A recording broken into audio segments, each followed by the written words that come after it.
on n'est généreux que par débordement. Et tant qu'on n'a pas rempli ses réserves, ses stocks, qu'est-ce qu'on offre? Rien. On offre une escroquerie, on offre du vent en disant à l'autre regarde comme je t'aime, donne-moi donc de l'amour. Oui, mais en fait on n'en a pas.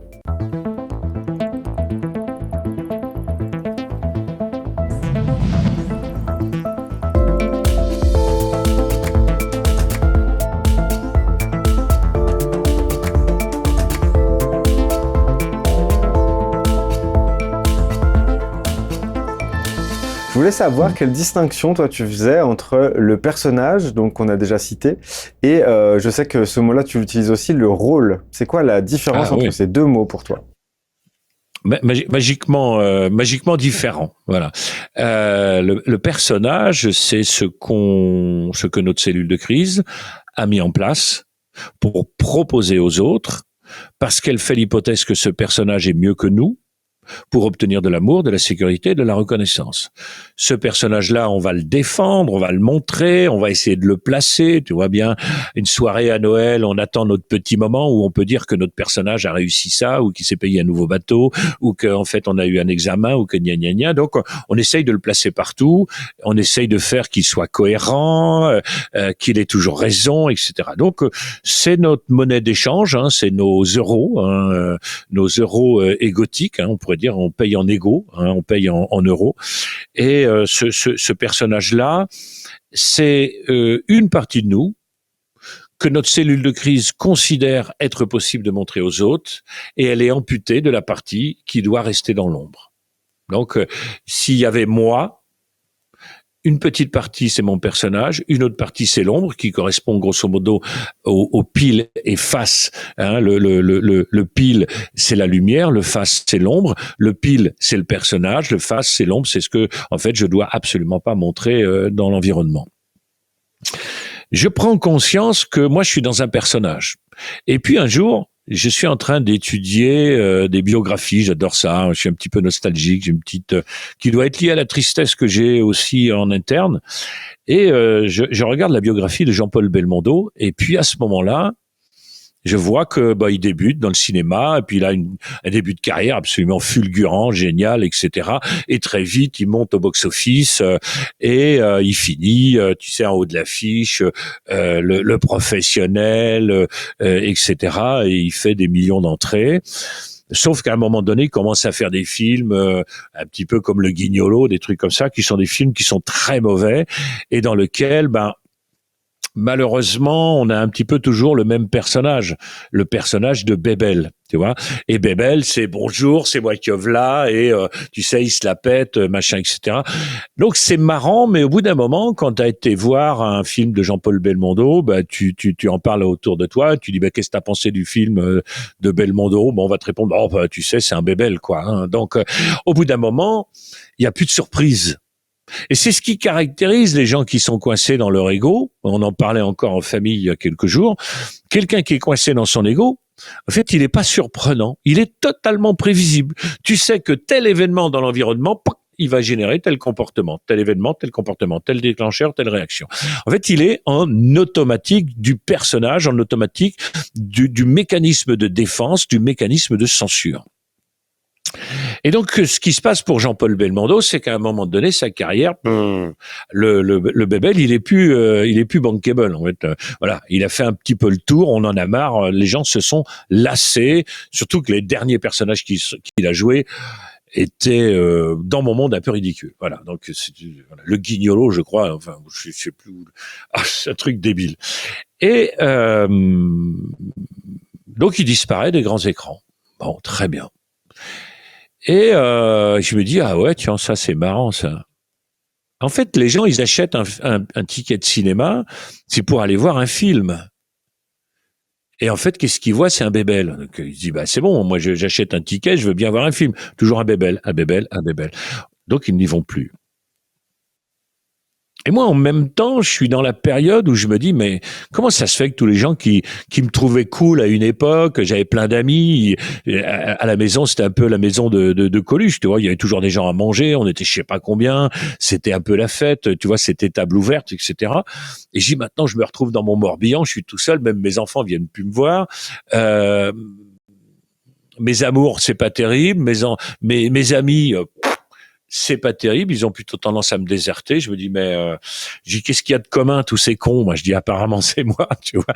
Et donc, qu'est-ce qu'il y a de commun à tout ça? C'est qu'ils en ont marre, en fait. Ils en ont marre de voir toujours le même personnage, Daniel, tu vois, qui est dans sa suffisance, sa supériorité, son arrogance, qui veut toujours avoir raison, etc. Au bout d'un moment, tu sais très bien que si tu fais 50 bornes pour aller voir le mec, c'est le même que tu as vu la dernière fois. Donc, autant t'économiser des kilomètres et te rappeler du souvenir, tu vois. Et donc, ça va être quand même beaucoup plus simple. Donc, t'as plus besoin d'y aller, t'as été en voir un, tu les as tous vus. Mes enfants, c'est pareil. Et puis, donc ça fait écho en même temps que je regarde ce reportage sur Jean-Paul Belmondo. Et puis, à la fin du reportage, il y a une autre aventure qui se passe, c'est que Claude Lelouch, qui est un réalisateur, moi, que je trouve absolument formidable, moi, qui m'a fait voyager de manière incroyable, va voir Jean-Paul Belmondo et lui propose un rôle. Il lui dit pas, Jean-Paul, je voudrais que tu me fasses un bébel. Il me dit, Jean-Paul, t'es un acteur, j'ai un rôle pour toi. Donc le rôle, c'est en fait le rôle principal dans Itinéraire d'un enfant gâté. Et là, Jean-Paul Belmondo redevient acteur. Et il rentre dans le rôle. Et il a un prix. Il a même en fait un César pour ça, qu'il ne va pas chercher. Donc on sent que le personnage est peut-être pas mort, mais donc il va jouer le rôle pour nourrir le film. Et donc il est acteur. Et moi, je fais tous les parallèles, acteur de cinéma, acteur de sa vie, les rôles, les personnages, et je mets tout en parallèle, et je me dis, mais en fait, Daniel, en fait, toi, tu n'es pas acteur de ta vie. T'es coincé dans ton personnage, et puis c'est tout. Jean-Paul Belmondo n'était plus acteur de cinéma, il était un personnage avec des films qui s'adaptaient autour de lui. Puis à un moment donné, ni les réalisateurs, ni les producteurs, ni les spectateurs ont commencé ils ont dit, non, nous, on n'en veut plus. Donc, ils sont passés à autre chose. Comme moi, dans ma vie, ma famille, mes amis, tout ça, sont passés à autre chose. Et je me suis dit, c'est normal, en fait, parce que je ne rentre pas dans le rôle. Mes enfants, ils n'ont pas besoin de venir voir ce personnage arrogant. S'ils viennent voir, c'est qu'ils viennent voir papa, ils viennent voir leur père. Si mon frère vient me voir, il vient voir son frère. Et donc, je me rends compte que je suis pas rentré dans les rôles de ma vie. Je suis passé à côté des rôles de ma vie, je suis resté coincé dans mon personnage. Et si tu veux, c'est pathétique quand je me rends compte. Tu vois, ça fait vieux con. Et ça fait pas que vieux con, c'est vieux con. Et le vieux con qui est jamais sorti de son personnage. Et le jour où je me dis, moi aussi, je veux l'itinéraire d'un enfant gâté, c'est-à-dire que je vais sortir de mon personnage pour rentrer dans le rôle et jouer les rôles de ma vie, parce que c'est comme ça qu'on peut en fait vivre sa vie. C'est en acceptant les rôles que la vie nous propose. Donc est-ce que j'ai des enfants? Oui. Donc est-ce que j'ai envie de vivre mon rôle de père? Oui. De papa? Oui. Je suis un fils. Est-ce que je veux jouer mon rôle de fils? Oui. Et donc ce que j'ai remarqué, qui était absolument génial, c'est que d'abord tout le monde est revenu. Les salles sont pleines. Et donc ça, j'ai trouvé ça cool. Deuxièmement, je m'éclate. Et puis, pour jouer mes rôles, il a fallu que j'aille me rechercher moi. Et donc, je me suis bien rendu compte que j'avais des peurs, parce que tout ce que j'avais mis dans l'ombre, je suis désolé, mais j'en ai besoin pour jouer mes rôles. Donc, qu'est-ce que j'ai fait? J'ai créé, à l'opposé de ma cellule de crise, une cellule de soutien pour rassurer le petit Daniel lorsque j'étais dans la douceur, dans la tendresse, dans l'écoute, ce que mon personnage n'était pas. Et donc, une fois que j'accepte l'idée de rentrer dans mon rôle, je vais me rendre compte que chaque rôle vient puiser en moi à la fois un morceau de mon personnage, un morceau d'ombre et un morceau de moi, un morceau de mon inconscient, et puis que j'ai été amené donc à développer de nouveaux talents, de nouvelles compétences, et il a fallu que je dépasse Mais vraiment que je dépasse la circonférence en fait de mon personnage. Et c'est ça qui a permis de grandir. C'est-à-dire que je voulais toujours avoir raison, mais dans mon rôle de père, je suis pas là pour avoir raison. Si j'ai tort, c'est super. Si j'ai raison, c'est super aussi. Mais le but n'est pas d'avoir raison. Le but n'est pas d'être arrogant. Le but, il est, quand on est un papa, c'est d'être doux, d'être tendre et d'être capable d'écouter un enfant qui a besoin de parler. Quand je suis avec ma maman qui va fêter ses 90 ans, c'est pas pour être arrogant ou pour jouer les complotistes en disant oui maman, si tu te fais vacciner tu vas devenir fluo. Non, elle a pas besoin de ça. Elle a besoin que lorsqu'elle me dit je vais faire ça ou ça, je dis OK maman, si c'est ça dont tu as besoin, écoute, tu as bien raison parce que il faut t'écouter. Et donc je reprends mon rôle de fils où j'appelle ma maman et à chaque fois qu'on raccroche, je dis tu sais que ton fils t'aime hein, maman. Elle me dit oui, mais tu sais que ta maman t'aime aussi. Je dis oui, je sais. Et donc là à un moment donné, c'est fini d'être dans le personnage. Parce que le personnage, il m'emmerde. Il m'empêchait de vivre plein de situations, redevenir un ami, redevenir... J'ai régulièrement des gens qui viennent me voir et on s'assoit, on boit un café ou un verre de vin ou une bière ou peu importe. Et on se remet autour de la table et on échange. On partage, parce que moi je suis plus le connard arrogant, je suis redevenu l'ami, et l'ami c'est quelqu'un qui se préoccupe, quelqu'un qui écoute, quelqu'un qui demande des nouvelles, quelqu'un qui parfois donne son avis si on lui a demandé, etc. Et donc, en fait, au fur et à mesure, tu peux agrémenter le rôle, ce qui te permet de sortir totalement de ton personnage et d'aller puiser en toi des parties de toi qui avaient été jusqu'à présent quasiment inutilisées dans ce projet-là. Donc, un rôle, c'est quoi? C'est dans un monde dans lequel tu es, c'est-à-dire ta vie, eh bien, des possibilités de jouer et des possibilités de jouir ta vie de cette manière-là. Tu peux être un frère, un amoureux, un fils, un grand-père. Je vais encore avoir un 6e petit enfant. Donc, c'est génial, en fait, tu vois. Il y a quelque chose qui s'offre à moi. Je suis voisin, je joue mon rôle de voisin, on s'invite, on va manger, on se prête du matériel, c'est tout. Des fois, quand on me dit, tiens, Daniel, tu voudrais pas t'occuper de quelqu'un qui va pas, je dis non, moi je suis voisin ici, hein. Moi je reste dans mon rôle de voisin, et puis quand je suis en conférence, je suis conférencier. Et un jour, je fais une conférence ici, et puis il y a un metteur en scène qui vient me voir, et qui est l'ami d'une amie, et il vient me voir après, il me dit ta conférence super, le fond super, mais alors putain Daniel, t'es pas professionnel. Je dis tu sais, j'étais un peu troublé quand même. Il me dit non, tu n'es pas professionnel parce que je t'ai vu. J'ai dit comment ça tu m'as ton personnage a débordé de ton rôle. Et en fait, moi, si je viens ici, je viens voir un conférencier. Si tu m'invites à manger, j'irai voir mon ami Daniel. Mais te trompe pas. Et ça m'avait fait un choc. Et je me suis dit, mais il a tellement raison. Et c'est tellement génial. Si tu veux pas être conférencier, le sois pas. Mais si tu veux l'être, mais joue-le, putain, à fond la caisse. Fais-toi plaisir et décide de la manière dont tu vas l'être. Mais c'est au milieu d'un film. Depardieu, il n'est pas là en disant bonjour, c'est moi, c'est Gérard. Et oui, c'est un cap, c'est une péninsule. Il va pas continuer comme ça. Donc, non, tout d'un coup, tu sais que c'est lui.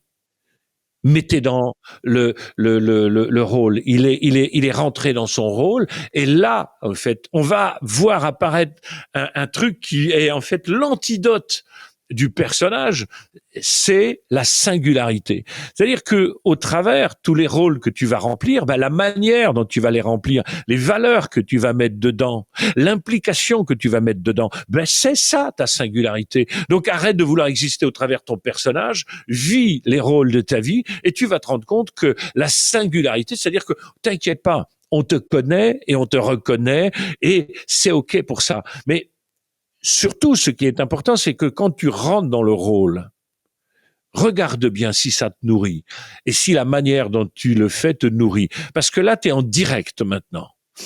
Le personnage, lui, c'est un billard à 2 bandes. Lui, le personnage se met en marche pour aller toucher les autres, pour que les autres, maintenant, me rapportent ma nourriture. Amour, sécurité, reconnaissance. Le rôle, c'est la manière dont je nourris ma vie et la manière dont ma vie me nourrit. C'est-à-dire que je suis en prise directe sur comment je me nourris. Donc, au moment où je dis à ma maman que je pense à elle ou que je l'appelle, c'est fait. Je suis nourri de la manière dont j'ai incarné le rôle. Et donc, je suis à la fois confiant, heureux, satisfait, fier et, je dirais, apaisé parce que je reçois au moment où je donne, puisque je suis en train de donner à ma propre vie, je suis en train de me servir de ma vie pour jouer les rôles que j'ai envie de jouer, et donc je redeviens l'acteur de ma vie. Et ça a été pour moi absolument la révolution. C'est-à-dire l'antidote au personnage, c'est effectivement le rôle et la singularité qui vont arriver. Donc, regarde les rôles que la vie t'offre. Il y en a que tu as le droit de ne pas prendre. Quand j'étais plus petit, celui qui devait reprendre la ferme parce que j'étais fils d'agriculteur. Et à un moment donné, j'ai eu du mal à comprendre que ce rôle-là, on me l'avait donné. Et j'avais pas envie de le jouer. Et j'ai fini par ne pas le jouer. Mais c'était le scotch du capitaine Haddock. Hein, c'est-à-dire que j'arrivais pas à m'en dépatouiller. Il me collait tout le temps, soit aux mains, soit aux gueulasses. Et puis j'ai fini par y arriver, mais avec toujours ce sentiment d'imposteur, parce qu'il faut être capable de dire non à un rôle. Et si on le dit oui, eh bien, on y va à 100%. Et comme s'il y avait un metteur en scène, il devrait te dire, c'est OK, je t'ai pas vu. C'est OK, je t'ai pas vu. Et le remplir avec les valeurs qui sont les nôtres. C'est pour moi la différence entre le personnage, c'est une monnaie d'échange et le rôle, c'est une jouissance immédiate. Donc, il n'y a pas de billard à deux bandes. Ok. C'est très clair. Je te remercie pour ta réponse. Et je me dis, alors qu'est-ce qui devient le personnage quand il est plus l'alpha et l'oméga de nos préoccupations? Qu'est-ce qu'il devient à ce moment-là? Il disparaît? Il meurt de sa belle mort? Il est là, mais il prend une autre place? Qu'est-ce qui se passe? C'est une vraie bonne question. Alors, il prendra toujours la même place. Mais si on devait faire un podium. Dans la première partie de notre vie, ceux qui décident de notre vie, c'est ce que j'appelle les présidents. Les présidents, en fait, nous, on joue avec eux, avec notre ego. On essaye de donner aux présidents ce qu'ils veulent bien nous donner en jouant un personnage, et on reçoit amour, sécurité, reconnaissance, etc. Parce qu'il y a une cellule de crise qui dit, ben non, il y a toi, tu peux pas te présenter comme ça, donc tu ne peux présenter que ton jeu, et ton jeu va être au service des présidents, et c'est les présidents qui président à ta vie. Bon. Lorsqu'on est grand, je dirais, moi je me sens un peu grand maintenant par rapport à ça. Je dirais que mon ego est toujours au milieu. Il est toujours au milieu. Sauf que celui qui préside à ma vie, c'est moi. Donc je préside à ma vie, je deviens l'acteur de ma vie. Donc le président, mon ego reste toujours mon ministre des Affaires étrangères pour ceux qui sont en fait à côté de moi et qui sont acteurs de leur propre vie. Donc c'est simplement moi qui reprend la place principale de ma vie, mais mon ministre des Affaires étrangères est toujours d'actualité. Je sais bien que, par exemple, quand je fais une formation, mon personnage ou les qualités de mon personnage sont là. C'est-à-dire que il serait pas question de se dire à un moment donné, quand j'étais petit, la lumière qui était la mienne, c'était mon personnage, et l'ombre, c'est ce qu'il fallait pas montrer. Bon. Si on est complètement allumé si on est un peu des gogos spirituels, on va dire il faut tuer l'ego, sortez les canons à fleurs, machin, tout ça, et il faut le descendre. Non, on n'a pas à le descendre. On a juste lui à le laisser à sa place et nous à reprendre notre place et à mettre les autres à la leur en disant tu vois maman merci mais ça c'est moi qui décide maintenant, je te remercie. Et notre ministre des Affaires étrangères va être là toujours capable d'apporter tout ce qu'il y a comme talent, comme compétence, comme savoir à l'intérieur. Et il y a des fois même en formation, des fois je lui dis à mon ego parce qu'il est aussi doué, parce qu'il a plus animé de formation et de conférences que moi. Des fois, je lui dis, vas-y, je te laisse faire, parce que je sais que sur ça, t'as plus d'humour que moi, et t'es plus fourbe que moi. Moi, j'essaye d'être plus honnête, en fait, que lui, parce que lui, il est malin, tu vois. Mais il a plus d'humour. Quand il faut négocier un tarif que je dois mentir et tout ça parce que pour des raisons X ou Y ou à mon banquier ou je sais pas quoi, bon, ben, il est toujours bienvenu, tu vois. C'est-à-dire il est aujourd'hui non plus une entité qui décide, il est un espace de talent auquel je fais souvent, très souvent appel, et qui vient renforcer le rôle de son savoir-être, de son savoir-faire. C'est juste que, écoute, on n'a pas de grandes décisions à prendre souvent dans sa vie. Très peu souvent. On a souvent des micro-décisions à prendre. Par contre, quand il s'agit des grandes décisions, c'est moi qui les prends. Et puis, quand il s'agit de les mettre en œuvre, oh, il a beaucoup de talent, il peut les mettre en œuvre un peu comme il veut. Mais je suis simplement l'acteur de ma vie. Je suis le président de ma vie.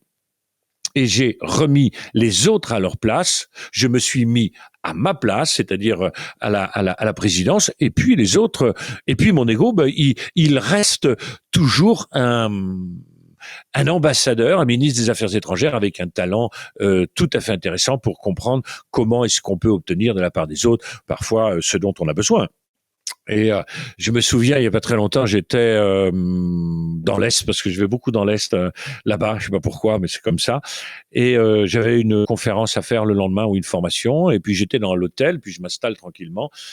Et je me prends un petit verre de whisky, ça m'arrive de temps en temps, c'est assez rare parce que j'aime beaucoup ça. Et je me vautre un petit peu dans le hall de l'hôtel, et puis il y a un type qui s'assoit en face de moi, et moi je bouge pas, et puis il commence à me parler, il me dit ça va, ouais, il me dit vous faites quoi, je dis bah je viens animer une conférence demain, machin, etc. Ah, il dit ouais c'est intéressant, machin. Et à un moment donné, je lui dis bah et vous vous faites quoi? Il me dit moi je suis l'organisateur de l'événement. Et là, j'ai trouvé intéressant de voir que je me suis redressé, mon langage s'est un petit peu transformé. Il y a eu les réglages de bon sens que mon ego a fait en disant ça vaut mieux censurer, ça tu laisses passer, bon tiens-toi mieux, machin, etc. Pourquoi? Parce qu'il y a des enjeux de reconnaissance et donc de sécurité puisque c'est le job. Et le job, ben, si personne ne te reconnaît, ben personne te fait bosser. Et si personne te fait bosser, ben à un moment donné tu peux plus faire ce que tu aimes. Donc j'ai trouvé que mon ego avait été très bon là à me remettre un petit peu en dimension sociale. Et puis après, moi, je suis resté bien évidemment dans mon rôle, mais c'était une très belle coopération. Donc, plutôt que parler d'assassinat, on va parler de coopération. Je reprendrai peut-être, tu sais, ce que disait le Nelson Mandela quand il prend le pouvoir. Il y a les gardes du corps de son prédécesseur qui se disent putain on va passer un mauvais quart d'heure, et il les convoque dans son bureau et puis il dit est-ce que vous voulez être mes gardes du corps, et eux, ils demandent pourquoi, ben il dit ben parce que personne mieux que vous connaît la situation, et vous avez une honnêteté, une intégrité qui fait que vous êtes des professionnels et donc au service de celui que vous protégez, donc j'aimerais que ce soit vous. Et c'est d'une intelligence remarquable. On n'est pas chez les bobos spirituels qui, dans un bouquin ou dans une conférence, ont découvert l'ego et puis tout d'un coup ils se disent ouais, ça va faire vachement bien de dire que j'ai tué le mien. Non, ça va faire ridicule, mec. Ça va faire ridicule, donc réveille-toi, personne le tue. Et celui qui le tue, en fait, est complètement plus abîmé que les autres, puisqu'il est en train de prétendre quelque chose qui est impossible. Donc c'est quand même égotique de dire qu'on a tué l'ego. Mais j'en ai croisé quand même 2-3 qui m'ont dit ça. J'avais envie de me foutre de leur gueule, mais je sais que c'était très égotique. Alors j'ai essayé de rester correct.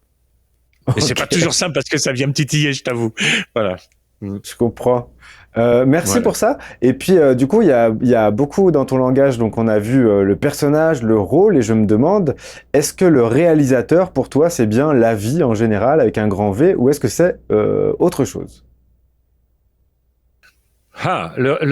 Pour moi, je suis le réalisateur, donc le président, le réalisateur, et je propose à moi-même les rôles de ma vie. Et il y en a que j'ai le droit de prendre et de ne pas prendre. Donc c'est moi qui dis, bah écoute, je vais te dessiner un film, on va pouvoir jouer tel rôle, et puis tu vas pouvoir jouer les rôles que tu veux, de la manière que tu veux, et je serai toujours là pour te dire, bah est-ce que le rôle est en train de nourrir le film ou la vie, hein, c'est en fonction si on dit je suis acteur de ma vie ou réalisateur de cinéma. Donc le réalisateur de cinéma, lui, il a un storytelling, il a tout son truc qui dit bah ok, moi j'ai envie de vivre ça. Et puis après, bah c'est un coach qui permet de ramener les acteurs dans leur rôle et peut-être de la meilleure manière pour pouvoir servir le film, parce qu'au final, en fait, ce qui est cool, c'est à la fois de la jouissance de la vie et enfin la jouissance de jouer le rôle, et quand on joue le rôle, ben on est en train de jouir de sa vie. Donc le réalisateur, c'est moi. Hmm. Bien Ok, sûr. super. Ouais, je voulais savoir, mais justement, c'est assez rigolo de voir. Alors, je sais pas où je vais. Là, je pars dans une phrase, je sais pas où je vais. Hein, ok. Mais c'est assez rigolo de voir que, euh, en fait, l'égoïsme, c'est souvent défini comme trop penser à soi. Et là, dans l'idée, c'est passer de se prendre pour le personnage à devenir quelqu'un qui peut accepter des rôles, à devenir le réalisateur. Donc, c'est encore plus de versions de soi. Donc, en fait, je me dis, ça se trouve, le comble de l'ego, c'est dire je suis quelqu'un d'entier et penser qu'on est toujours le même et qu'on doit être insubmersiblement le même, toujours, toujours, toujours. Et de l'autre côté, on a je suis multiple et donc je peux être souple sur différentes facettes de moi, à savoir, bah, j'ai une facette qui peut être en vulnérabilité, une autre qui est en force, une autre qui Voilà. est conférencière, une autre, etc., etc. Mmh. Mmh. Ça te va, ça? Oui, oui. Oui, oui, complètement, complètement. On a si on a envie de se connaître, ben il faut multiplier les rôles. Et plus on a de rôles à jouer, plus on se connaît, puisque chaque rôle va nous chercher à un des endroits. Je dirais qu'on est très égoïste à partir du moment où on est dans le personnage, puisque le personnage a comme, même si c'est un personnage généreux, mais il a comme fonction d'aller chercher, donc c'est de la monnaie pour aller chercher de l'amour, de la sécurité, de la reconnaissance. Je crois qu'on commence à devenir généreux à partir du moment où on rentre dans le rôle. C'est ma conviction. Ouais.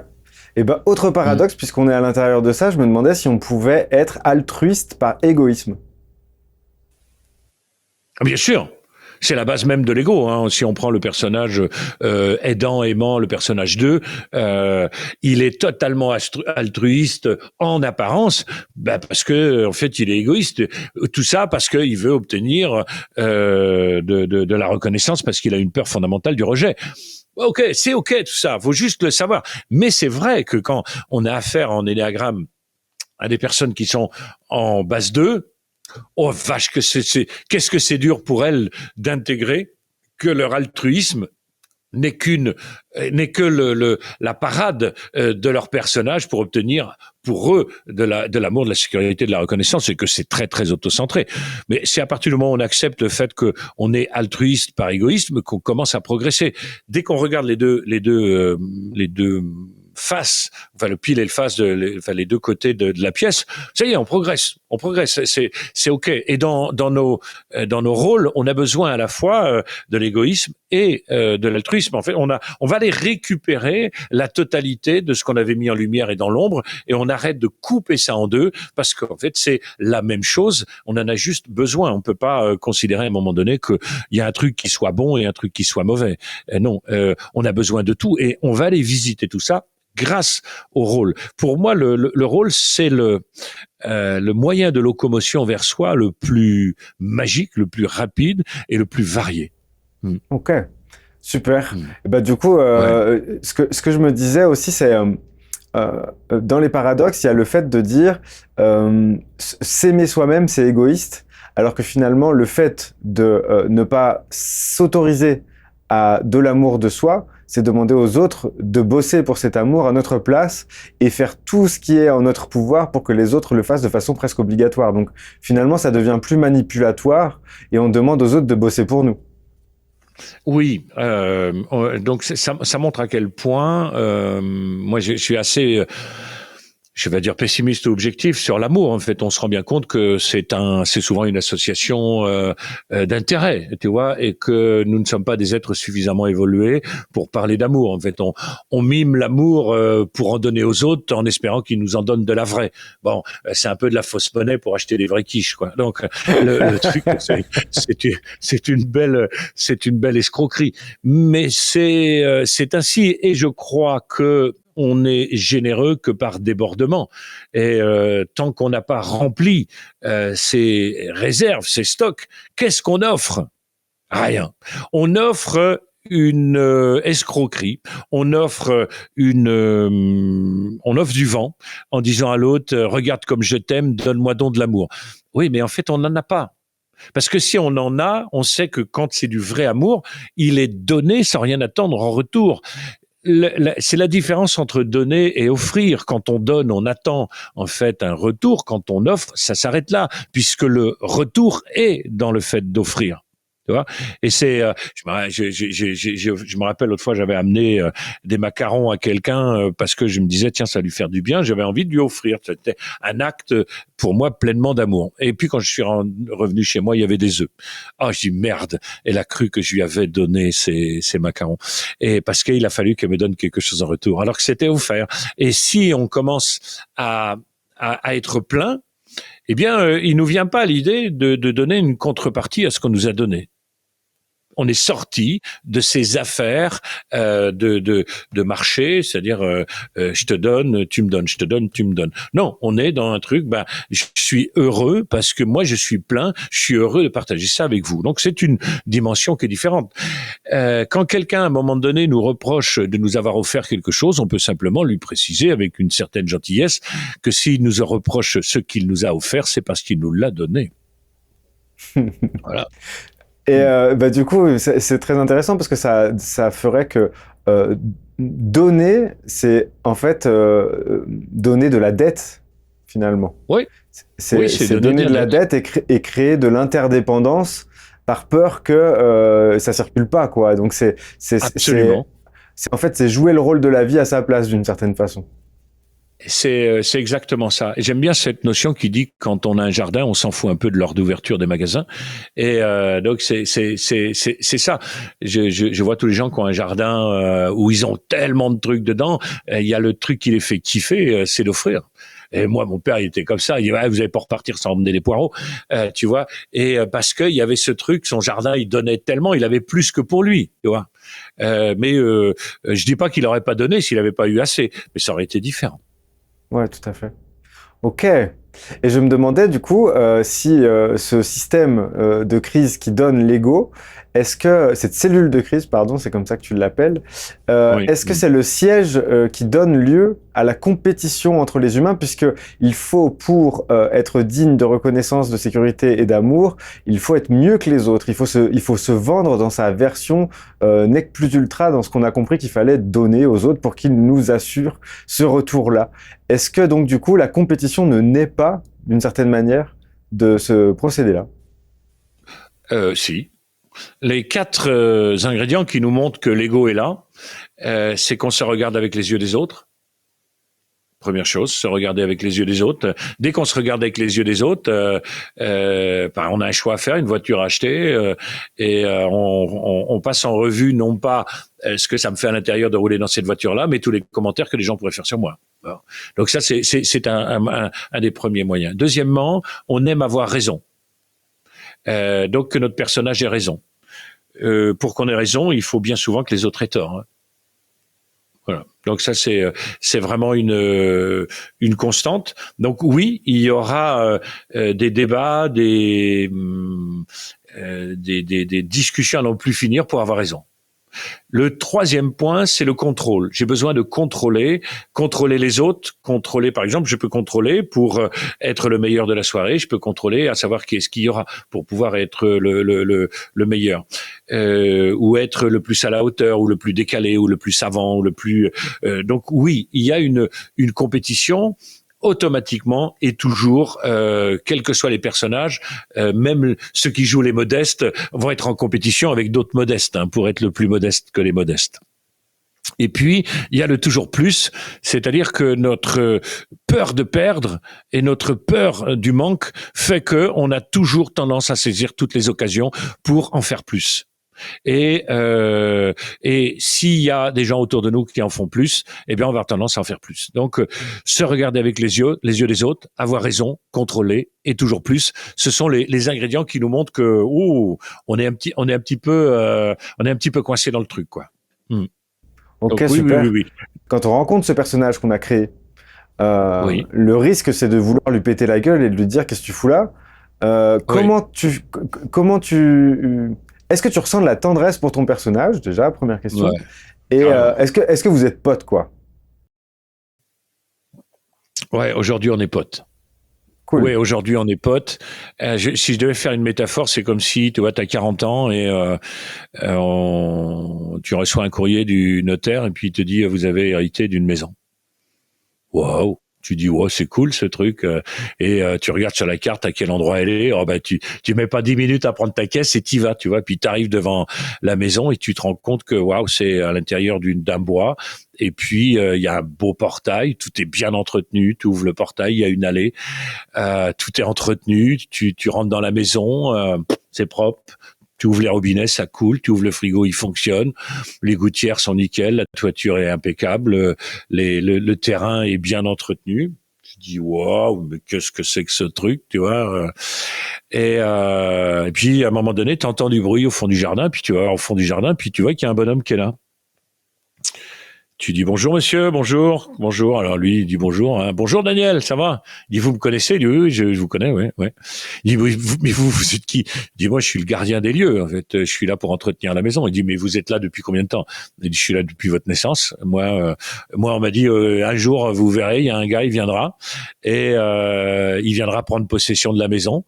Et moi ma mission c'était de vous livrer la maison en meilleur état possible pour le jour où vous avez envie d'en jouir. Et là, t'es là, le gars, tu le fous dehors en disant, ben maintenant c'est ma maison, tire-toi. Ou tu te dis, il y a personne qui est capable de mieux entretenir la baraque que lui. Personne qui connaît, c'est le joint qui a été changé il y a 2 semaines. Il y a personne qui connaît la bonne échelle qu'il faut pour aller nettoyer la gouttière. Il y a personne qui sait en fait pourquoi les tomates il faut les planter là. Il y a personne qui sait en fait pourquoi ça fait 10 ans qu'il y a des poules, il y a pas un renard qui les a mangées. Pourquoi est-ce qu'il sait tout ça le mec? Mais parce que ça fait 40 ans qu'il gère la baraque. La seule chose que tu as envie de faire, c'est dit putain mais comment c'est ton prénom? Ah tu t'appelles comment? Ben Bernardo, tiens on y va. Et ben tu bois un café? Ben ouais. Et alors qui c'est qui t'a mis là? Ben pourquoi t'es là? Ben oui, mais vous n'étiez pas là, fallait que je prenne soin de la baraque. En attendant de vivre, fallait bien que la maison survive. Et donc imagine qu'il faudrait quand même être très con pour virer ce mec-là, parce que 3 semaines après, si t'as un problème parce que l'eau coule plus au robinet, tu fais comment? Tu le rappelles la queue entre les jambes en disant Bernardo, je suis un petit peu désolé parce que j'étais un petit peu dur la dernière fois, mais est-ce que vous pourriez y repasser parce qu'en fait il y a plus d'eau dans les robinets? Mais non, tu lui dis écoute, on va vous habitez où quand vous êtes là? Ben il dit j'ai une petite pièce derrière ou un cabanon au fond du jardin ou je sais pas quoi. Il dit mais est-ce que ça vous va? Ouais, ça me va super bien. Moi je veux bien être là, c'est votre maison. Est-ce que ça vous va qu'on continue l'aventure ensemble? Et vous continuez de prendre soin de la maison. Et puis, bien évidemment, jusqu'à présent, vous avez pris vos ordres de ceux qui m'ont légué la maison. Est-ce que ça vous va maintenant si vous prenez vos ordres de moi? Et puis, peut-être ceux qui vous ont livré ceux qui m'ont légué la maison ont peut-être encore de temps en temps envie de dire des trucs. Mais si on va bien regarder les papiers, si vous regardez les papiers, vous voyez, propriétaire à partir d'aujourd'hui, c'est Daniel Morel. Donc, est-ce que vous êtes d'accord que même si je sais que vous avez des petites habitudes et que de temps en temps, vous ferez comme vous avez toujours fait. Mais si je vous donne de nouvelles directions, vous allez faire un peu de la manière dont moi, j'aimerais que vous fassiez. Et imagine bien que si la relation se passe comme ça va bien se passer. Trop cool. Donc, il n'y a rien à acheter. Rien. Ouais, rien. Je me réjouis pour toi. Et tu as raison parce que c'est tellement sympathique et il faut justement comprendre ça, tu vois, c'est que il y a des fois où Bernardo il saura pas comment faire, mais on lui donnera des conseils, donc ça veut dire on va créer une cellule de soutien pour Bernardo de manière à régulièrement le rassurer en disant mais si on peut commencer à faire comme ça, et puis si vous vous trompez c'est pas grave, on est en train d'apprendre à faire d'une nouvelle manière, vous avez toujours fait ça jusqu'à présent, mais les poules, on pourrait faire ci, faire ça. Il dit ouais, mais bon, s'il y a des renards, on assume. S'il y a des renards, ils vont se faire bouffer, c'est pas grave, on en prendra d'autres, mais on peut tenter ça. Donc, il va y avoir, si tu veux, non seulement on le vire pas, mais en même temps on le soutient. On va l'accueillir à nouveau et puis l'accueillir dans les transformations parce qu'il a tellement pris d'habitude en 40 ans, parfois en 50 ans. Donc l'objectif, c'est d'en faire un ami et de savoir que la transition pour qu'il commence à nous écouter va demander un petit peu de confiance et le fait qu'on soit à peu près cohérent dans ce qu'on lui demande. C'est tout. Mais de la même manière que nous, on travaille ensemble depuis longtemps parce qu'on a appris à se connaître et puis on est cohérent dans notre manière de faire. Et du coup, j'ai une question à te poser qui me paraît pas optionnelle. Je me dis, rassure-moi, on n'est pas obligé de traiter cette question-là. On peut rester coincé dans son ego si on a envie. Yes, sir. aucun problème. Il y a plein de gens qui vont rester coincés là-dedans. Et c'est pas coincé en fait. J'aime toujours dire, on est toujours le cassos de quelqu'un. Et donc nous, on serait qui pour dire qu'on en est sorti? Nous, on peut dire, tiens, on a exploré cette voie. Bon, d'accord. Ben, si tu as utilisé cette voie-là ou ce chemin-là dans la forêt, tu connais pas la forêt, c'est-à-dire que tu connais pas les chemins que les autres ont pris. Tu connais le tien. Bon, ben tu as le droit d'en parler avec joie, avec plaisir, etc. Et quelqu'un qui n'a pas pris ton chemin n'est pas un abruti, c'est quelqu'un qui a juste voyagé différemment. Donc c'est tout à fait cool. Et il y a plein de gens que je connais qui sont dans leur ego, ils vont mourir là-dedans. Eh ben c'est comme ça. Moi, je sais pas. Pourquoi est-ce que toi et moi, Mathieu, à un moment donné, ça nous a préoccupés, on a envie de bouger ça. C'est l'inconfort, moi je dirais. Non, il y en a qui l'ont aménagé, leur inconfort. On aurait très bien pu trouver nos petites stratégies d'évitement et de compensation. J'ai essayé d'aménager ça tout ce que j'ai pu, j'y suis pas arrivé.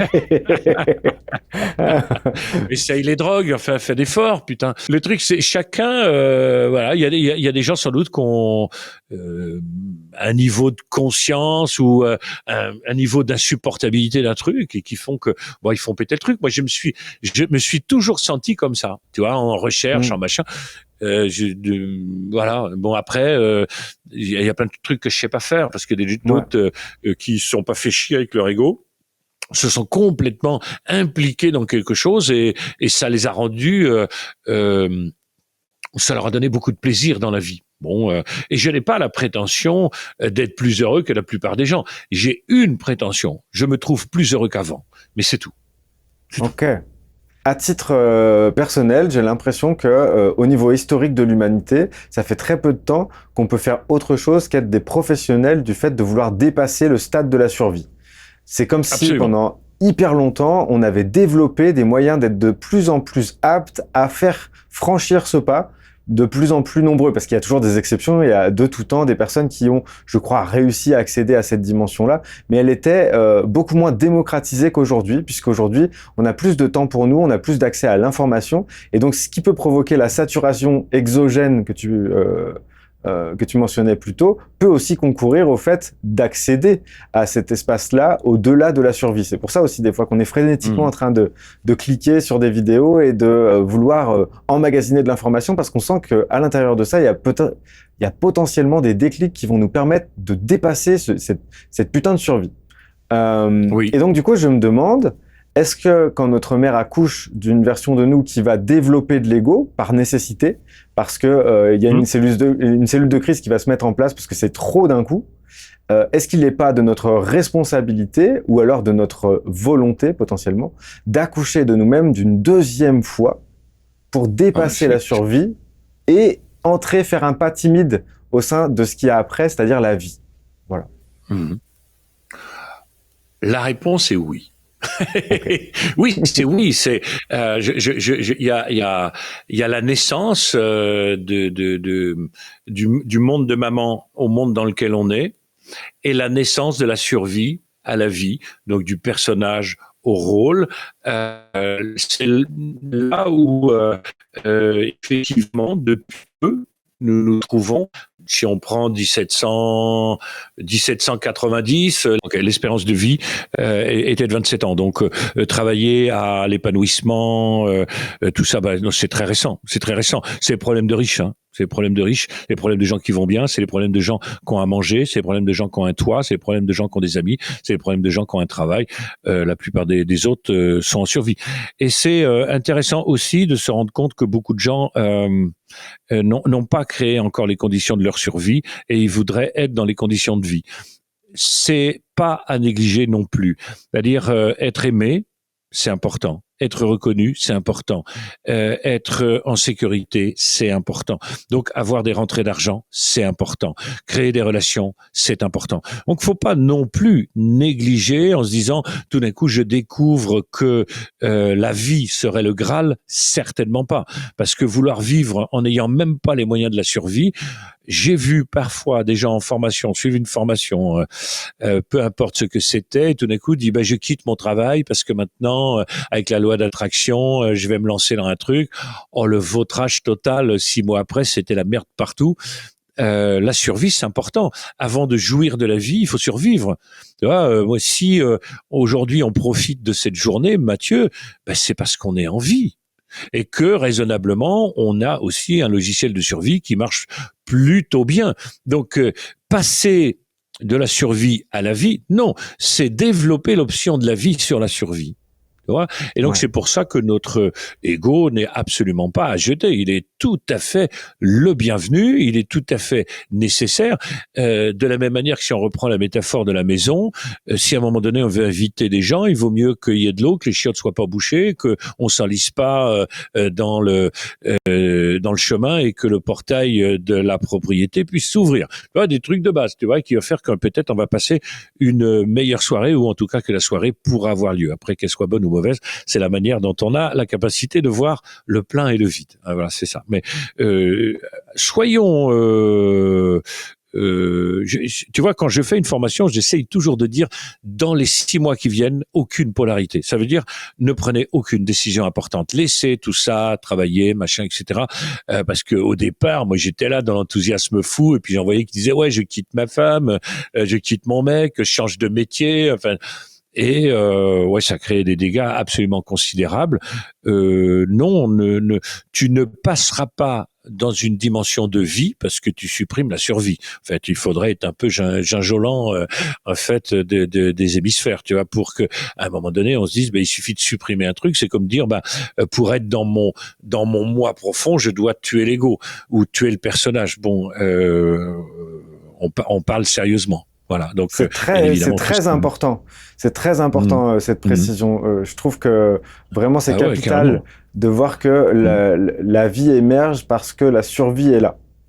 Et non pas parce qu'elle a été annulée, vaincue, parce qu'en fait on est toujours en possibilité d'être rappelé à ce niveau-là, et ça arrive régulièrement. C'est pas parce qu'on a mis un pied dans la vie qu'on n'est jamais en survie.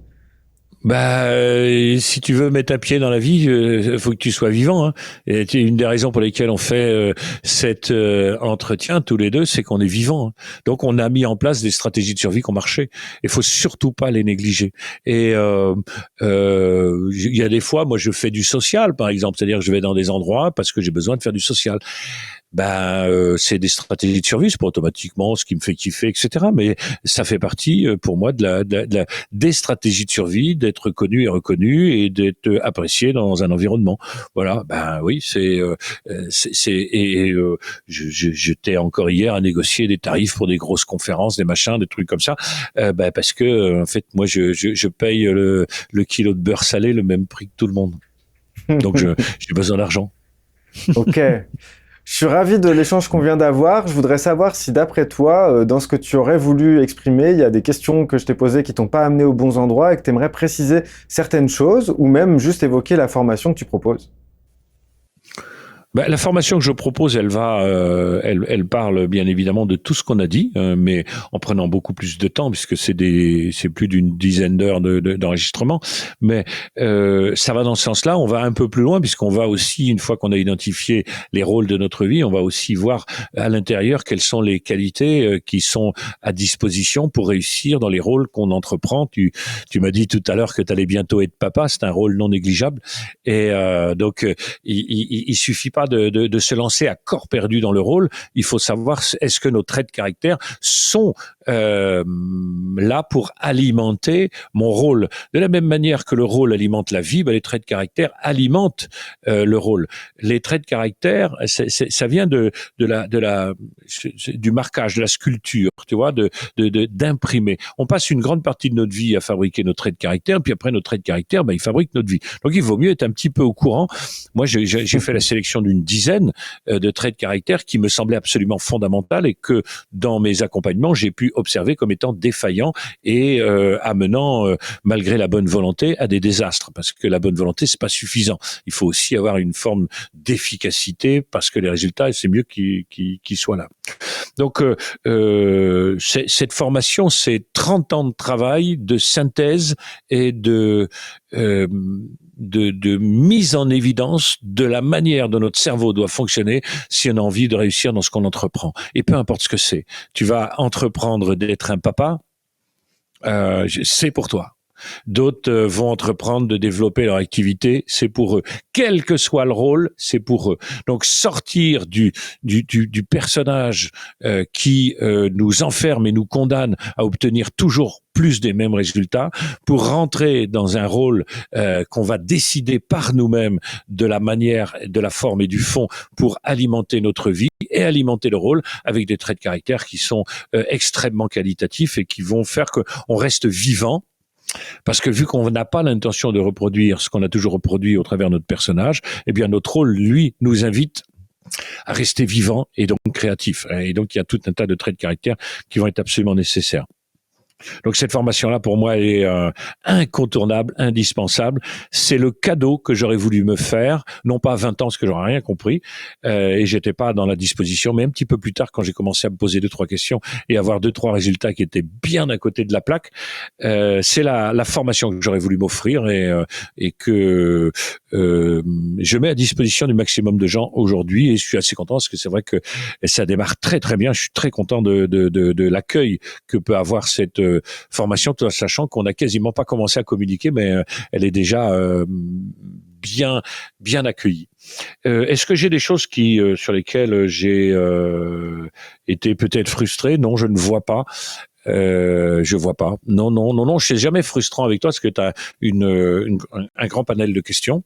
Donc moi, super content parce que j'ai vraiment pu développer ce que j'avais envie de développer. Je pense qu'il y a beaucoup de gens qui ont compris en fait l'intention du message, et il y a des gens qui vont avoir envie d'aller plus loin. Et il y a déjà des gens pour qui j'avais encore plusieurs messages hier de gens qui ont écouté une autre conférence dans laquelle je parle aussi de ces choses-là et qui m'ont dit « Oh putain, j'ai enfin compris la différence qu'il y avait et la ressemblance et donc le paradoxe qu'il y a entre le vide et la liberté, et dit c'est un sacré chemin qu'on peut déjà faire. » Ok, super. Donc merci énormément à vous deux. Donc je sais qu'il y a quelqu'un qui s'appelle Gaëtan qui en coulisses œuvre à avoir une qualité incroyable, et ça il sait très bien le faire. Et puis merci à toi pour les questions que tu sais toujours poser. Certaines, je me dis, je les attends, et il y en a d'autres, elles sont toujours inattendues, et je trouve les deux absolument délicieuses. Ouais. Chouette. Je te remercie beaucoup. J'ai une dernière question pour toi. C'est une question que je pose à tous mes invités. Et là, elle a d'autant plus de saveur après ce qu'on vient d'échanger. Est-ce que tu t'aimes, Daniel? Et si oui, est-ce que tu veux bien nous parler de comment tu t'aimes?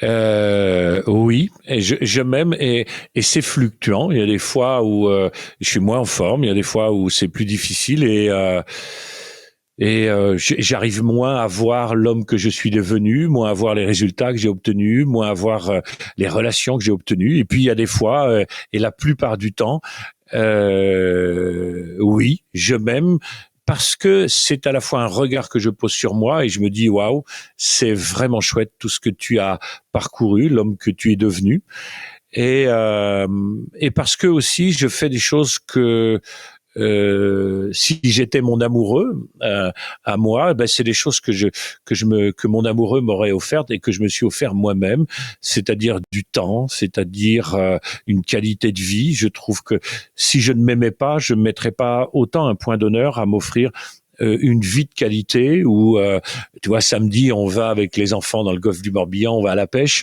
Je m'offre des relations où j'offre à Daniel, celui que j'aime tant, de belles relations. Je suis à la fois le bâtisseur de ma vie et en même temps le jouisseur de ma vie.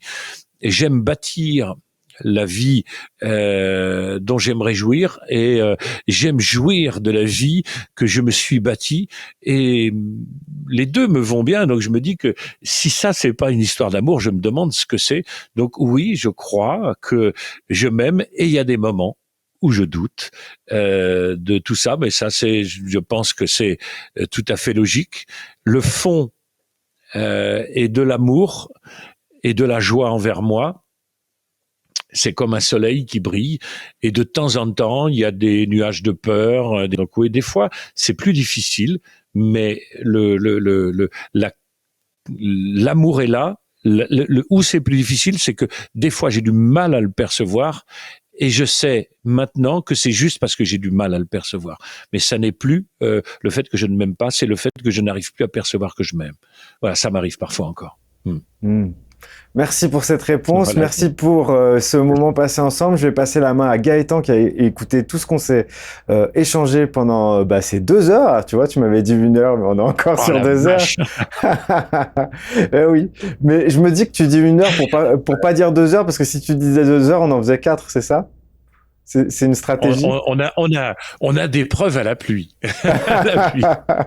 Carrément, on a des preuves à l'appui. Je rappelle que le lien de notre premier entretien est disponible sous cette vidéo dans la description. Je vais passer la main donc à Gaëtan qui va venir partager avec toi comment ça a résonné pour lui cet échange entre toi et moi. Je te souhaite le meilleur et je te dis à tout à l'heure pour la conclusion. Impeccable, magnifique.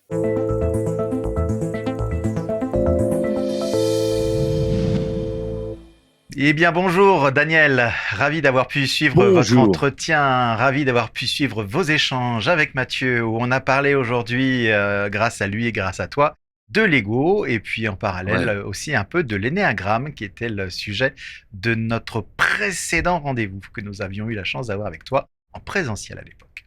Exact. Tu as évoqué le fait que ça te tenait à cœur de transmettre, puis que finalement, à notre venue au monde, nous étions des prématurés puisque nous n'étions pas capables de notre propre survie sans l'aide de notre environnement. Tu nous as, toujours pareil, si je fais une erreur, tu me remets dans les clous.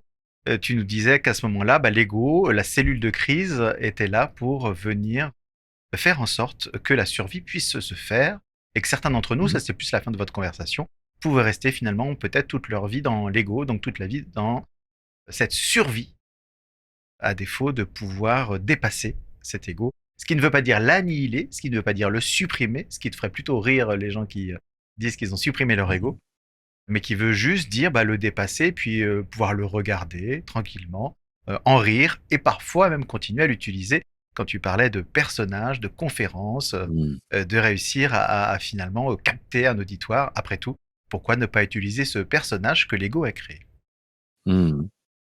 Donc pour toi, face au vide de l'accouchement, on fabrique un personnage jusqu'au jour où on se rend compte que ce n'est pas nous.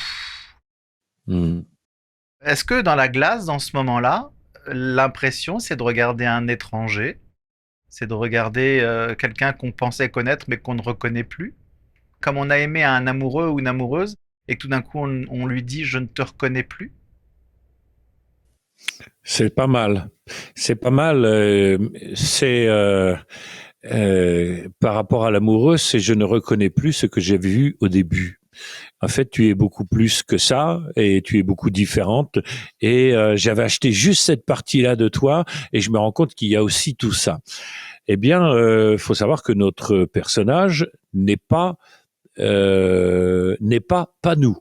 C'est-à-dire que c'est nous, mais c'est juste une partie de nous, c'est celle que la cellule de crise, donc la cellule de censure, qui, voilà, elle est à la frontière entre le dedans et le dehors. La cellule de censure, elle dit, tu vois, je ne peux pas te laisser, toi, en entier, être vu dehors. Donc, on va sélectionner ce qui, raisonnablement, est achetable à l'extérieur. Donc, notre personnage, c'est une partie de nous, mais bien évidemment, c'est pas autre chose que nous, mais c'est nous en ayant enlevé tout ce qu'on considérait qui n'était pas achetable de la part de l'extérieur. Mais c'est une partie de nous. Lorsque on s'en rend compte, on a l'impression que c'est pas nous parce que c'est pas nous en entier. C'est juste une partie de nous, mais c'est quand même nous. C'est ça qui est important de comprendre. Comme l'amoureuse qu'on croyait être juste quelqu'un, je sais pas moi, sympa, gentil, attentif, mais c'est aussi quelqu'un qui a du caractère, c'est aussi quelqu'un qui mène ses affaires. C'est oui, mais ouais, j'ai pas signé pour ça. Oui, c'est que t'as mal regardé ou que t'es un peu un crétin parce qu'en fait tu ne peux pas être que ça. Tu ne peux pas présenter que le côté lumineux des choses et avoir planqué. Non, il y a tout le reste. Il y a ce que t'as mis en avant. Il y a ce que tu as caché, et puis il y a aussi tout le reste qui, pour l'instant, n'a peut-être pas encore réussi à émerger de toi. Surtout que dans la rencontre amoureuse, bien souvent, il y a cet effet de « Ah oui, toi aussi, comme de par hasard ». cet effet de presque symbiotique, hein. Ah oui, bah comme quelle coïncidence, c'est merveilleux. Mais il y a toute une autre Oui. part qui fait que c'est aussi l'altérité, que c'est différent. Oui, absolument. Mais c'est comme des fois dans un nuage, on voit un cœur ou un scorpion. Bon, c'est pourquoi pas. Hein, on peut voir ce qu'on veut. Hein, c'est tout. Et dans une personne, on peut y voir en fait la personne qui nous sauvera, la personne qui nous aimera, et on voit que ça. Et puis au bout d'un moment, en fait, les yeux s'ouvrent un peu plus grands, puis on voit le reste. Bon, bah pour nous, c'est pareil. À un moment donné, on voit le reste, et puis on voit que le reste, il n'a pas été très aimé. Donc ça vaut le coup de s'y repencher. Et jamais trop Mm. tard. C'est ça que ça Non, sous-entend. non, vraiment, vraiment, vraiment, si quelqu'un prend conscience de ça le dernier jour de sa vie, puis que il a un jour à vivre, et puis il se dit je sais pas, mes enfants viennent me voir, je vais jouer pleinement le rôle, mais tout est réparé en une fraction de seconde, en une fraction de seconde. Tu nous as parlé de la peur du manque et de la difficulté de réussir à se satisfaire, à se sentir comblé. Moi, il y a une Mhm. phrase que je trouve difficile à incarner, mais qui existe dans la langue française, ou une expression, c'est ça me suffit. Et l'air de rien, se Mhm. dire ça me suffit, c'est très compliqué, j'ai l'impression, de pouvoir toucher ça du doigt. Est-ce que tu aurais est-ce que tu aurais un truc pour aider son ego à se baigner dans le je suis satisfait, je suis comblé? Comment est-ce qu'on pourrait inciter son ego à se baigner là-dedans et à pas chercher encore d'autres verts pâturages plus loin? Oui. Il va chercher les choses à l'endroit où il croit qu'elles sont, notre ego. Et donc, s'il croit qu'il y a de l'amour dehors, il va les chercher dehors. S'il croit qu'il y a de la reconnaissance dehors, il va la chercher dehors. S'il croit qu'il y a de la sécurité dehors, il va la chercher dehors. Et simplement, à un moment donné, il est intéressant que notre ego puisse aller le chercher en nous-mêmes et que nous, on puisse être la meilleure personne qui puisse lui fournir ce dont il a besoin. Donc, de la rassurance, je vais te raconter une petite histoire vite fait, comme ça. Quand un jour, je suis très paniqué à la vue du manque. Euh, je ne comprends pas, j'arrive pas à saisir ce qui me fait être autant angoissé. Et donc je me dis c'est pas grave, je sais pas, mais je dis ça doit remonter très longtemps. Je dis je devais certainement être un bébé ou un truc. Le seul truc que j'ai trouvé à faire, c'est de me chanter une berceuse. Et j'ai chanté une berceuse et puis je me suis tout à fait calmé. En fait, là, à l'intérieur de moi, ça s'est calmé. Donc ça veut dire que puisqu'on allait chercher notre ego, aller chercher à l'extérieur, chez les autres, il peut aussi venir chercher chez nous ce dont il a besoin. C'est-à-dire beaucoup d'amour de notre part, beaucoup de considération de notre part, beaucoup de sécurité de notre part. Et je suis sur une autre expérience où j'avais retrouvé mon amoureuse d'enfance et que bon, au bout d'un moment, je lui dis, tu sais qu'au fond de moi, il y a un petit garçon de 11 ans qui a toujours rêvé de t'embrasser, mais la cellule de crise a toujours censuré, et donc j'ai jamais pu. Je sentais pousser en moi cette envie de l'embrasser, mais et c'était ce petit garçon. Et donc là, la censure disait non, il n'y en a pas question. Si on se prend un râteau, on s'en remettra jamais. Et là, cette envie revient. Et le premier réflexe, c'est de la censurer. Deuxième réflexe, c'est de dire non, je vais la soutenir. C'est de dire, tu sais, le petit Daniel, et je lui dis à cette fille, je lui dis, tu sais, en moi, il y a un petit garçon qui a un désir fondamental, qui rêve depuis 50 ans, ouais, à peine 40 et quelques années à l'époque. Et je lui dis, en fait, il a un rêve, c'est celui de t'embrasser, mais il n'a jamais osé. Et je dis aujourd'hui, moi, je le soutiens et je le supporte dans ce désir-là. Donc, en son nom, je te demande si tu serais OK que je t'embrasse. Et elle m'a répondu avec un regard teinté d'amour. Elle m'a dit avec grand plaisir. Et donc, je lui ai roulé une pelle à ce moment-là. Et en fait, c'était ça. En fait, le petit garçon de 11 ans qui lui en fait ne fait pas les choses parce qu'il a peur d'être exclu, d'être rejeté ou d'être abandonné et donc de ne plus avoir de l'amour, de la sécurité, de la reconnaissance en fait. Et il s'est tourné vers moi. Et c'était à moi de lui donner. Et je lui ai dit, tu sais, si on se prend un râteau, on va s'en remettre. Hein. On en a pris d'autres depuis. Et psychologiquement, aujourd'hui, on est solide. Et si elle dit non, en fait, elle aura juste joui de sa propre liberté.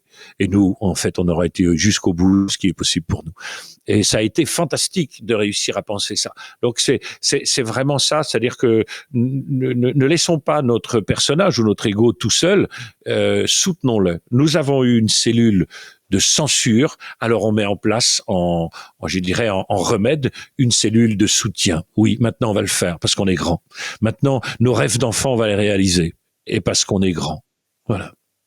Et on se soutient. Et j'entends l'appel de la part adulte et non pas de la part parent en toi. Donc pas le parent Oui, qui jugerait et qui dirait ça ne se fait pas, ou je ne sais quelle autre phrase assassine, mais bien l'adulte qui je te prends par la main, écoute, je vais t'aider, il est jamais trop tard cette fois-ci, allons-y, osons faire les choses, oui.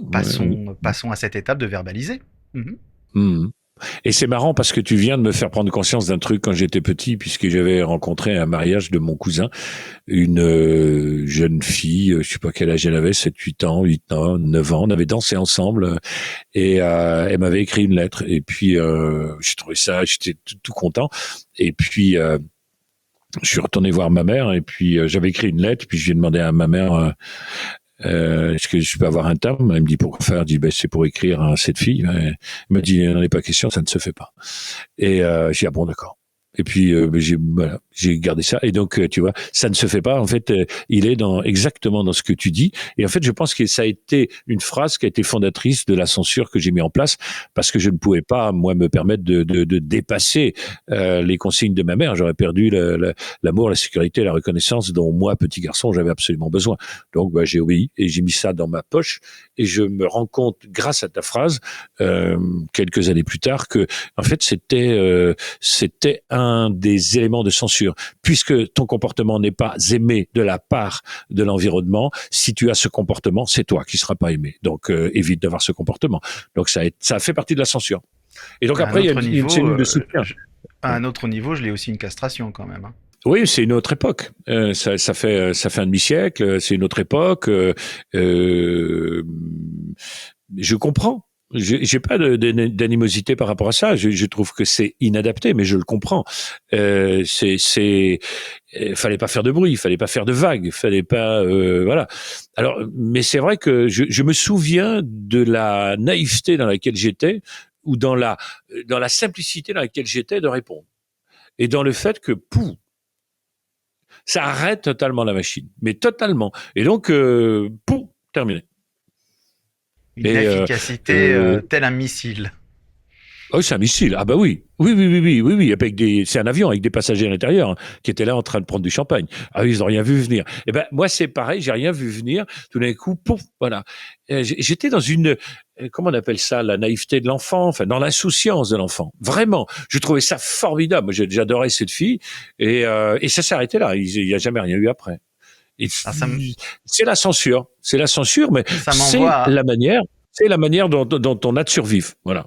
Et donc de s'adapter à l'environnement pour ne pas perdre ce ah, qu'on n'est pas capable de se fournir, c'est tout. tu me fais une transition justement vers la question suivante. De ce que j'ai compris, de ce que tu nous as expliqué, l'ego donne la capacité à s'adapter. Et Oui. du coup, est-ce que l'ego nous emmène pas potentiellement à une forte soumission au système? Toujours pareil, hein, pour avoir cette reconnaissance, cet amour, cette sécurité. Est-ce que le risque de l'ego trop fort, ou trop écouté, ou trop laissé en roue libre, c'est pas d'être complètement soumis au système? Et là, on parlait de la mère, hein, il y a un instant. Le système, c'est tu restes avec maman, elle veut pas t'occuper de cette fille. Est-ce que le risque d'être trop dans l'ego, c'est justement de pas rester trop soumis à un moment donné, jusqu'à rater ce qu'on est? Jusqu'à passer à côté de ce qu'on est. Et quand tu vois que des gens sont capables de boire un café assis une semaine et debout la semaine d'après, il faut quand même être profondément ancré dans la d'avoir rendu divin les présidents y compris de la République.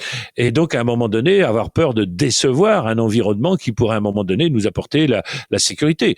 La capacité que peuvent avoir certaines personnes à avoir une densité interne qui leur permet d'avoir une conscience suffisamment solide pour analyser les événements, en fait, il y a 90% de la population, c'est pas le cas. Voilà, je vais me faire des amis, mais la plupart des gens, et on en a vu autour de nous, qui face à des événements redeviennent des enfants.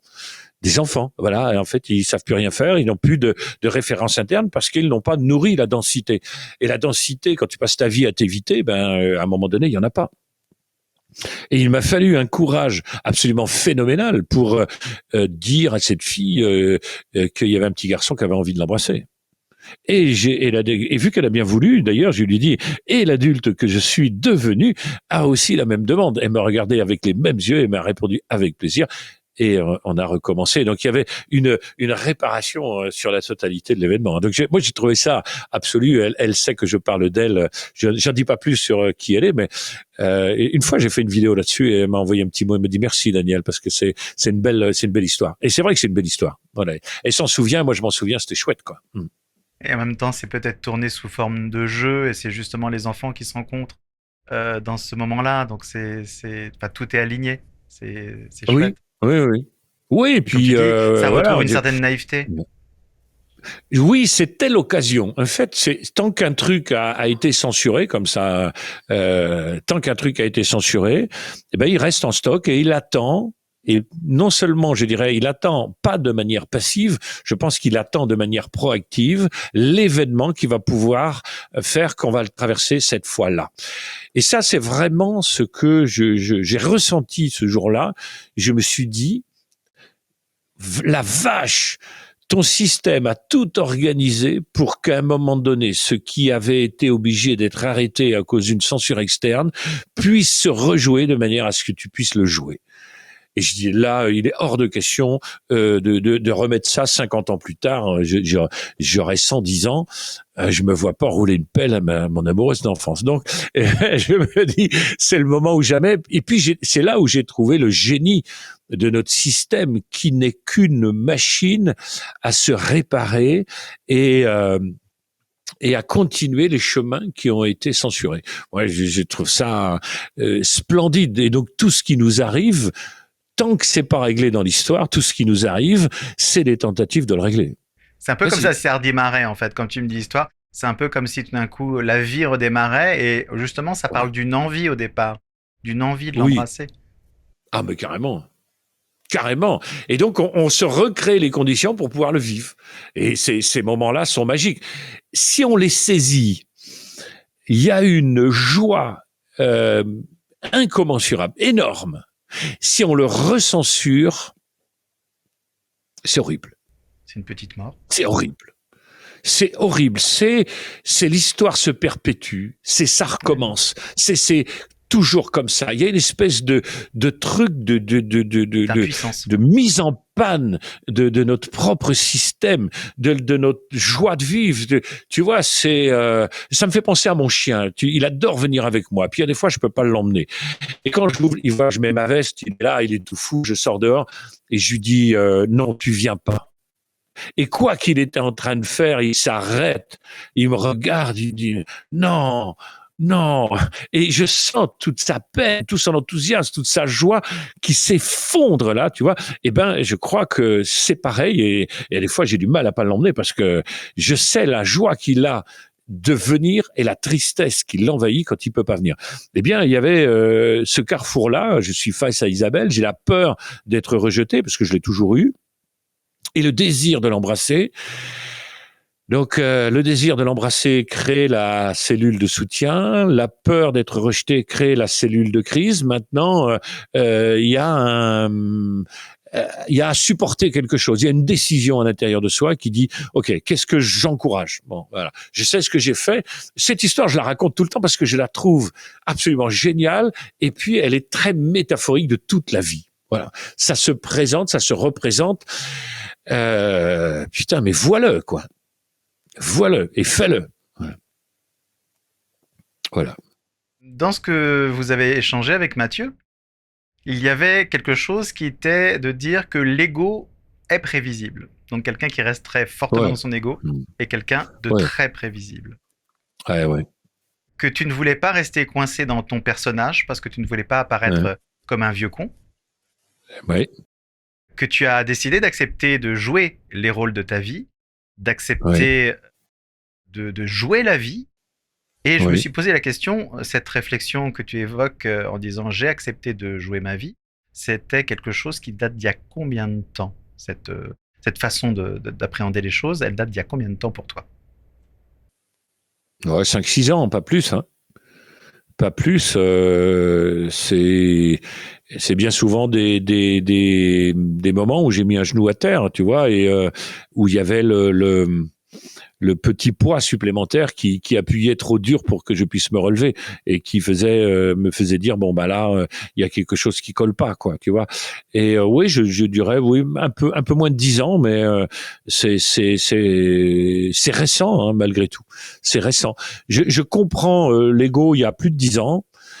Je comprends les personnages. Mais il me manque quelque chose, et c'est quand je comprends les rôles que je comprends. Pour moi, tout s'aligne. Et là, je me dis ok, j'ai compris, et surtout où ma vie se transforme. Elle se transforme, c'est net. Et puis je n'ai plus de autant avant ne pas pouvoir trouver mon heure de gloire pour placer mon personnage pouvait m'angoisser énormément. Aujourd'hui, il y a comme presque une fierté d'être resté dans mon rôle et de ne pas avoir débordé. Il y a pas longtemps, je passe voir mes enfants qui ont une entreprise et puis c'était une journée du personnel, je sais pas quoi, et puis ils avaient été faire du karting et puis et je passais parce que je passe souvent les voir, boire un café, et puis j'arrive, ils me disent bah tiens, salut papa, bah viens boire un coup avec nous. Ok. Moi, je sais que je suis coach, je suis chef d'entreprise, je suis tout ça, machin, etc. J'aurais pu apparaître parce qu'il y avait tous les salariés. J'aurais pu apparaître comme quelqu'un d'intelligent, mais j'ai très bien compris qu'à ce moment-là, j'étais papa. Viens boire avec nous, papa. Voilà. Et il y avait 1000 occasions que j'avais de kidnapper la situation pour essayer de briller dans mon personnage, et je l'ai fait à aucun moment. Et je suis reparti. J'étais extrêmement satisfait d'être resté dans mon rôle et d'avoir nourri le moment de ce que mes enfants pouvaient attendre. C'était papa. Et moi, j'ai bien aimé ce moment-là. C'était un moment de combat intérieur absolument incroyable, parce qu'il y a plein de moments où j'aurais pu intervenir et apparaître comme un type intéressant et brillant et intelligent. Et en fait, mais oui, mais c'est pas ça mon rôle. Je suis pas là pour kidnapper les événements. Je suis là pour jouir de la vie. Voilà, je suis pas là pour prendre leur événement comme on fait à une soirée de Noël parce qu'on veut annoncer qu'on a une nouvelle voiture ou qu'on a une augmentation ou que désormais on a 40 personnes sous sa responsabilité. C'est incroyable. Hein. Tu vois bien le truc.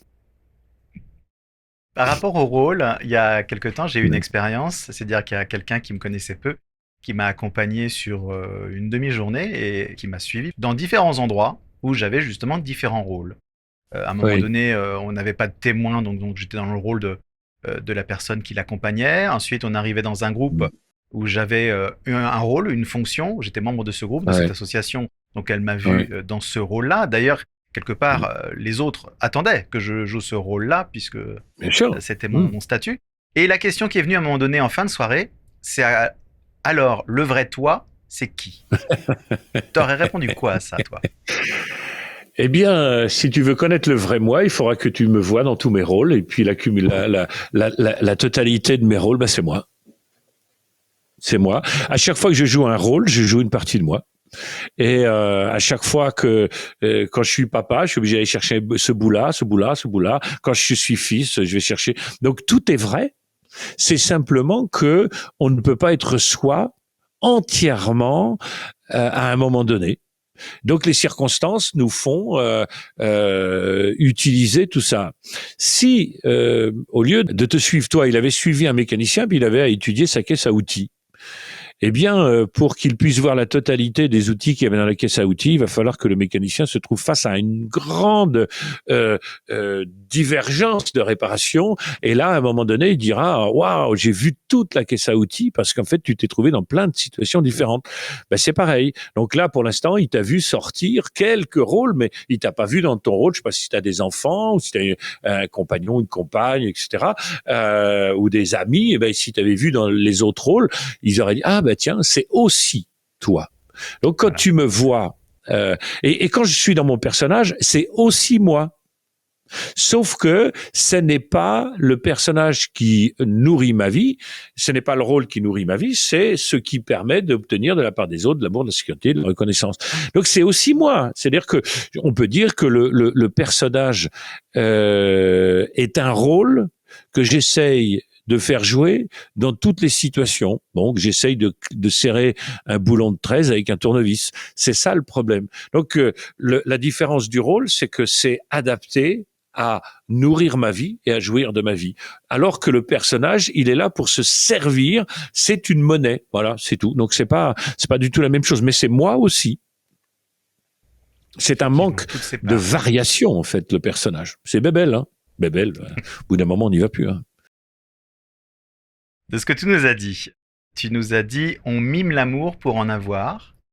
Tu te souviens avoir évoqué ça? Oui, très bien. Je me suis posé la question de « et le désir ?» Le désir, c'est la démonstration que nous sommes en vie. Et le désir, c'est quelque chose qui n'est pas dirigé vers tel ou tel objet. Plus on est en vie, plus on a de désir, plus on a d'envie. Hein, l'envie, le désir. On va dire que l'envie, c'est ce qui nous amène à avoir envie. Comme un enfant qui est super en vie, il a envie de tout. Bon. Après, on peut désirer ça. Mais ce n'est que l'endroit où j'ai posé mon envie, le désir. Et ce qui est important, c'est d'entretenir l'envie, le fait d'être en vie. On a la possibilité d'avoir toujours envie de la même chose, avoir envie de sa compagne, envie de cette relation, envie de faire des fêtes de famille, envie de... Peu importe. L'envie, c'est le fait qu'on soit en vie. Ça n'a rien à voir avec ce qu'on désire. Ça n'a rien à voir avec l'objet du désir. L'objet du désir, c'est ce sur quoi se porte mon envie, alors que l'envie, c'est la définition même d'être en vie. C'est une aspiration à jouir de la vie, à remplir sa vie. Donc c'est juste que, en fait, on est en vie. C'est tout. Et quand on parle de succomber à ses envies, du coup, c'est teinté de religion? C'est une vraie question. Parce que c'est négatif, succomber à en mourir. Alors, pour tout ce qui sera de la notion du bien et du mal, il faudra m'appeler Père Daniel, parce que, en fait, sinon, ça change le rôle. Mais dans mon rôle de Père Daniel, je peux te dire ce qui est bien et mal. Et je pense que succomber, ça a une petite connotation bien et mal, donc judéo-chrétien, etc. Ouais, c'est l'impression que ça donne. Oui, c'est manquer de volonté, tu vois, c'est avoir la faiblesse de... Pourquoi pas? Moi, je trouve que succomber, c'est délicieux. Voilà, succomber à une relation, succomber à plein de choses. Je trouve qu'en fait, c'est ne pas résister. Bon, et on va pas en mourir. Et on ne va pas en mourir. On va mais pas si on en meurt, on a le droit, en fait, d'en mourir, hein. On a le droit. Si c'est parce qu'on a envie, c'est un peu une erreur stratégique, mais on a le droit de mourir de ce qu'on veut, hein. Voilà, on a le droit de mourir, de prendre des risques. Oui, on peut mourir de rire, de chagrin, d'amour, en fait, c'est ce qu'on veut. Voilà, donnons-nous des libertés, hein. Le cadeau de la vie, c'est la liberté, hein. Donc, on a le droit de se le faire comme on veut. Voilà, comme on veut. La conclusion de cet entretien que j'aimerais te donner, en termes de clin d'œil, puisque tu as parlé à un moment donné d'un héritage qu'on pourrait recevoir de façon surprenante. Et je me suis dit, dans mon petit esprit, si c'est un héritage en ce qui te concerne, ce serait l'héritage d'un château, un château fort comme tes métaphores, avec ou sans Bernardo. Parce que tu es très très fort dans les métaphores, c'est un plaisir de t'écouter. Je te remercie beaucoup, Daniel. Avec grand plaisir, vraiment. J'aime toujours cette conclusion avec toi. Elle me fait prendre conscience de l'ampleur, de la richesse de notre échange. Et j'aime beaucoup ce moment-là. Merci beaucoup. Je te remercie. Merci beaucoup Daniel pour la confiance, pour cet échange sincère, honnête, fluide, riche, humain. Merci à toi vraiment. Avec plaisir. Et les liens pour accéder à ton travail sont disponibles sous cette vidéo. J'aimerais également remercier Gaëtan pour son aide précieuse, son soutien indéfectible et son esprit de synthèse. Et enfin, merci à toi d'avoir regardé cette vidéo. N'hésite pas à réagir dans les commentaires, à t'abonner bien entendu, et n'oublie pas, la curiosité est un joli défaut. Salut!